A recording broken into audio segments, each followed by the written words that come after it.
oye scammer asoye hwe Ghana akwanto nsam so ede krata babontin kiremu a ekuo bia ne wo mama metena asem fa adwen so mbeto ahyentuadiem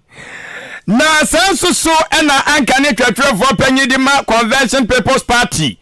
ede kokobonsam akodiama MPP ama nyoku no wonmo mo pre na sebedwa ekunya dibre no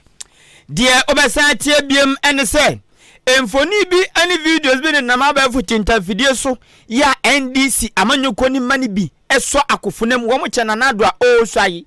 eno mo kan tam sa ba ye ba batui wo mo nkodi ade bi achi enwane free party na chi eno nam so ama NDC pani ba ko abekire se sa ade no enya de boni bia na senso so na ukopiemu ewa achim kade ene achim asuomu a wamu kiremu sa kwanfu kwatantan pa de wamu obi do amumpatamu na mo sraban wei eni afofo bi na wie yesi adwade baba so mo se awia pram tobre Akan Kasiaseda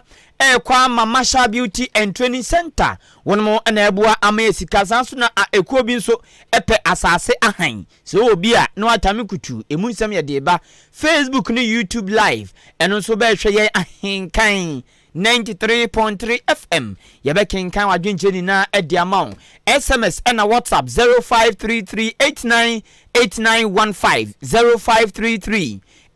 0533898915 text message and WhatsApp yebekinkan ediamount finchim information centers ebru aduonum eko aduosia ebi ewo bono mantemu ebi wasante mantemu na dodo na ewo epoye mantemu me din edikwaku anin kusi buadumene adwen pa hene Kofi Mensa dwene papa na papa endi wanimukan afin sam ni nkyeremu ene ni mfiti ase eni